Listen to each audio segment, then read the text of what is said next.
Hello children, in this class we are going to study about the functions of plasma membrane osmosis. So children, uh, in this video we would also see what osmosis is and how osmosis takes place in different types of solutions and how it affects plant cells and animal cells. So students, going to start with osmosis. The definition of osmosis is the spontaneous movement just like diffusion. Simply you can say that diffusion of water is called osmosis. But one important thing in osmosis which we should remember, that there is a presence of semi-permeable membrane. Osmosis is the spontaneous movement of water molecules from a region of high to low water concentration through a semi-permeable membrane. So student, this property of osmosis is very important one. Osmosis is a diffusion of water through semi-permeable membrane. So children, osmosis एक तरह का diffusion ही होता है, लेकिन पहली बात जो आप ध्यान में रखें कि ये वाटर का सिर्फ और सिर्फ वाटर का डिफ्यूजन होता है, और ये जो वाटर का डिफ्यूजन है वो जब सेमी परमेबल मेम्ब्रेन से होगा तभी वो ऑस्मोसिस कहलाएगा, अन्यथा नहीं। सो ऑस्मोसिस वाटर मॉलिक्यूल का मूवमेंट का प्रोसेस है जिसमें water molecule semi permeable membrane से होते हुए हाई कंसंट्रेशन से लो कंसंट्रेशन की तरफ जाता है। इस प्रोसेस के द्वारा कोई सेल या तो वाटर गेन करेगा या वाटर लूज करेगा। स्टूडेंट्स, दोनों ही सिचुएशंस हो सकती हैं। ऑस्मोसिस के द्वारा सेल्स वाटर को गेन भी कर सकता है, वाटर को लूज भी कर सकता है। इसके बाद आइए स्टूडेंट्स हम देखते हैं osmosis in different types of solutions. तो 3 टाइप्स ऑफ सॉल्यूशंस है: hypotonic solution, isotonic solution and hypertonic solutions. इन तीनों ही सॉल्यूशंस के बारे में जानेंगे कि ये किस तरह के सॉल्यूशन होते हैं और इनमें वाटर का जो मूवमेंट है वो किस तरह से होता है, और इन सॉल्यूशंस के अंदर जब हम प्लांट सेल को रखेंगे तो कैसा इफेक्ट आएगा, और जब हम एनिमल सेल्स को रखेंगे तो कैसा इफेक्ट आएगा। आइए शुरू करते हैं हाइपोटोनिक सॉल्यूशन से। हाइपोटोनिक सॉल्यूशन, जैसा कि आप यहाँ पर आप देख सकते हैं, ये सॉल्यूशन है और इसके अंदर एक सेल को रखा गया है। तो यहाँ पर आप देखें ये सेल, ये सॉल्यूशन है, सॉल्यूशन, और ये है आपका सेल। तो यहाँ पर आप देख सकते हैं सॉल्यूशन में वाटर का कंसंट्रेशन हाई है, जबकि सेल के अंदर वाटर का जो कंसंट्रेशन है वो लो है।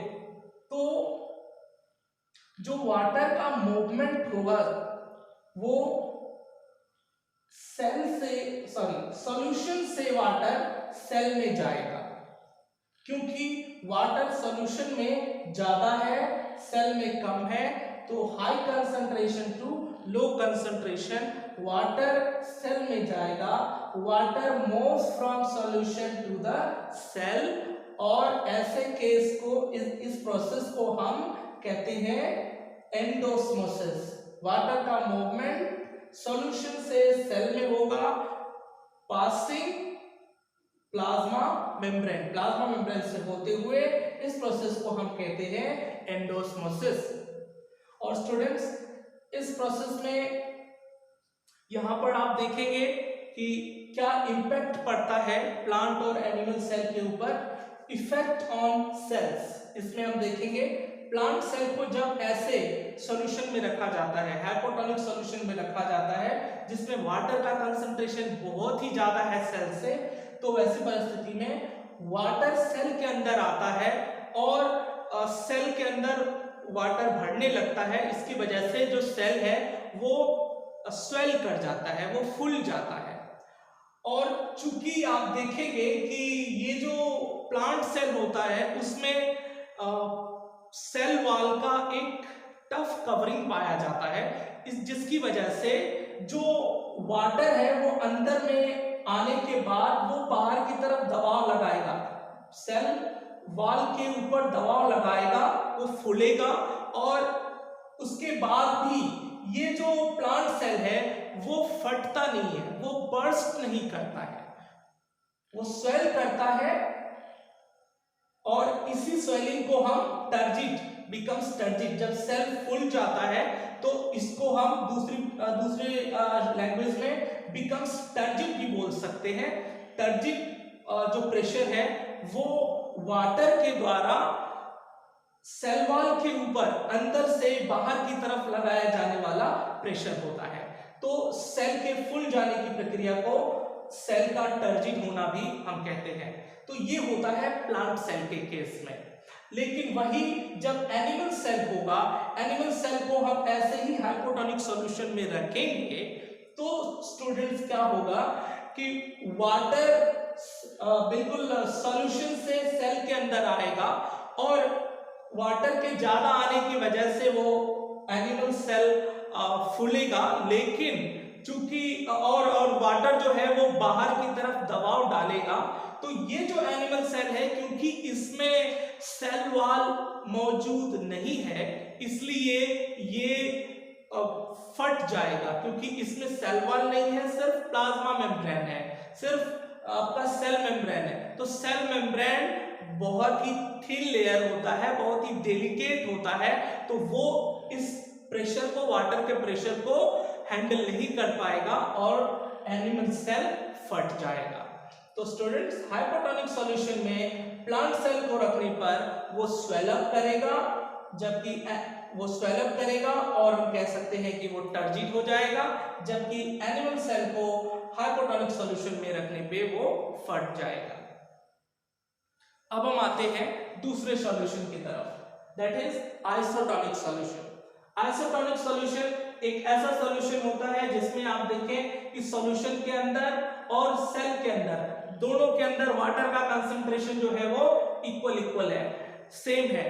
तो ऐसे केस में आप देखें कोई भी मूवमेंट नहीं होगा, सॉल्यूशन और सेल के बीच में कोई भी मूवमेंट नहीं होगा वाटर का, और इसलिए इसका ऐसे सॉल्यूशन में यदि आप प्लांट सेल को रखते हैं तो भी आपको कोई इफेक्ट, कोई चेंज नहीं दिखेगा सेल साइज में, और एनिमल सेल को रखते हैं तो भी सेल साइज में कोई चेंज आपको नहीं दिखेगा। फिर हम आते हैं स्टूडेंट्स तीसरे सॉल्यूशन के ऊपर। तीसरा जो सॉल्यूशन होता है वो हाइपरटोनिक सॉल्यूशन होता है। हाइपरटोनिक सॉल्यूशन में क्या होता है कि सॉल्यूशन के अंदर वाटर का कंसंट्रेशन कम होता है, जबकि सेल के अंदर वाटर का कंसंट्रेशन ज्यादा होता है, high water concentration in cell. तो ऐसे केस में आप देखेंगे कि वाटर का जो मूवमेंट होगा वो सेल से सॉल्यूशन की तरफ होगा, सेल से सॉल्यूशन की तरफ होगा। Water moves from cell to the solution, और इस प्रोसेस को, चूंकि सेल से वाटर बाहर निकल रहा है, इसलिए इस प्रोसेस को हम कहते हैं एक्सोस्मोसिस। इस एक्सोस्मोसिस का क्या प्रभाव पड़ता है सेल के ऊपर, वो यहां पर हम देख लेते हैं। तो आप देखें प्लांट सेल में, प्लांट सेल को जब हम ऐसे हाइपरटोनिक सॉल्यूशन में रखते हैं तो ये श्रिंक कर जाता है, ये सिकुड़ जाता है, और इसके लिए एक और शब्द का इस्तेमाल करते हैं, बिकम्स प्लाज्मोलाइज्ड। स्टूडेंट्स, प्लाज्मोलाइसिस क्या होता है, यहां पर आप देखें कि ये एक, मान लेते हैं कि ये एक प्लांट सेल है, तो क्या हो रहा है यहां पर आप देख सकते हैं कि जो सेल का अंदर में जो सेल का कंटेंट है वो सेल वॉल से आप देख सकते हैं, जो सेल कंटेंट है वो सेल वॉल से दूर चला जाता है। यहां पर आप इस सॉल्यूशन में देखें, यहाँ आइसोटोनिक सॉल्यूशन में देखें, जो सेल कंटेंट है वो बिल्कुल यहाँ पर ये सेल कंटेंट आप देख रहे हैं, डॉट डॉट आपको दिख रहा है, ये न्यूक्लियस है, ये कोई सेलुलर ऑर्गेनेल है और ये सेल साइटोप्लाज्म है। लेकिन यहाँ पर आप देख सकते हैं कि ये जो साइटोप्लाज्म है, ये जो स्पेस आपको खाली दिख रहा है, ये खाली स्पेस है, वैकेंट स्पेस है। इसमें क्या हुआ है, जो सेल के सिकुड़ने की वजह से जो साइटोप्लाज्म था वो सेल वॉल से दूर चला जाता है। प्लाज्मोलाइसिस में जो सेल कंटेंट होते हैं, या फिर हम साइटोप्लाज्म भी कह सकते हैं, तो साइटोप्लाज्म और cell content of a plant cell move away from cell wall से दूर चले जाते हैं जब एक प्लांट सेल को रखा जाता है हाइपरटोनिक सॉल्यूशन में। तो स्टूडेंट्स, प्लाज्मोलाइसिस एक ऐसा प्रोसेस है जिसमें प्लांट सेल का जो साइटोप्लाज्म होता है वो सेल वॉल से दूर चला जाता है जब प्लांट सेल को रखा जाता है हाइपरटोनिक सॉल्यूशन में। तो ये हो गया इफेक्ट ऑन प्लांट सेल। और अब हम देखेंगे effect of hypertonic solution on animal cell. Animal cell को जब ऐसे हाइपरटोनिक सॉल्यूशन में रखेंगे तो ये भी श्रिंक करेगा, और उसके साथ साथ क्योंकि यहाँ पर आप देखिए एक बार फिर से, चूंकि इसके पास सेल वॉल नहीं है इसलिए ये कई छोटे छोटे टुकड़ों में बट जाएगा। तो इसी प्रोसेस को कहते हैं हम क्रीनेट मतलब छोटे छोटे टुकड़ों में ब्रेक हो जाना, टूट जाना। तो इस तरह से यहाँ पर हमने देखा कि कैसे प्लांट सेल और एनिमल सेल के ऊपर हाइपरटोनिक सॉल्यूशन का प्रभाव पड़ता है।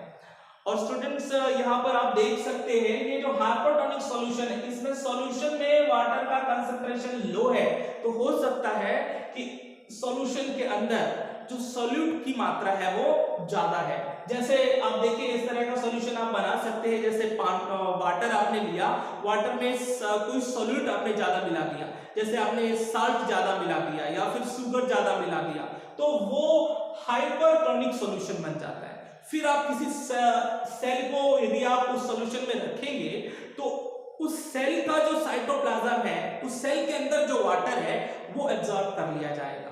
स्टूडेंट्स, ऐसा ही होता है जब हम प्रिजर्वेशन करते हैं। प्रिजर्वेशन के लिए जब साल्ट का यूज किया जाता है, आपने देखा होगा कि कई बार जब पिकल्स बनाते हैं, अचार बनाते हैं, चाहे वो आम का हो, नींबू, स्पेशली नींबू का, तो उसमें आप देखेंगे क्या होता है कि उसमें जो साल्ट है वो ज्यादा डाला जाता है। तो साल्ट डालने से साल्ट में नींबू को गलाया जाता है। साल्ट के प्रेजेंस होने की वजह से जो माइक्रोब्स होते हैं जब वहां पहुंचते हैं, माइक्रोब्स जब पिकल्स में आते हैं, उसके ऊपर पहुंचते हैं, तो क्या होता है कि कोई बैक्टीरिया जैसे वहां पर पहुंचेगा उसको डिकम्पोज करने के लिए। तो जो बैक्टीरिया का सेल है उससे जो लिक्विड है, उससे जो वाटर है वो एब्जॉर्ब कर लिया जाएगा, क्योंकि जो आपने साल्ट का सॉल्यूशन वहां पर बनाया है वो एक तरह से साल्ट के प्रेजेंस होने की वजह से वो हाइपरटोनिक सॉल्यूशन है, उसमें वाटर की मात्रा कम है, इसलिए कोई भी माइक्रोब जब वहां पर आएगा पिकल को हार्म करने के लिए, तो उस माइक्रोब के अंदर का जो वाटर है वो एब्जॉर्ब कर लिया जाएगा। माइक्रोब के अंदर से वाटर जो है वो मूव करके सॉल्यूशन में चला जाएगा और माइक्रोब मर जाएगा। तो इस तरह से हम इसी कॉन्सेप्ट का इस्तेमाल प्रिजर्वेशन, इसी कॉन्सेप्ट का यूज करके हम साल्ट का या शुगर का यूज करते हैं प्रिजर्वेशन में। So that's all for today children. आगे भी हम जानेंगे प्लाज्मा मेम्ब्रेन के और सारे प्रॉपर्टीज के बारे में। Thank you, have a nice day.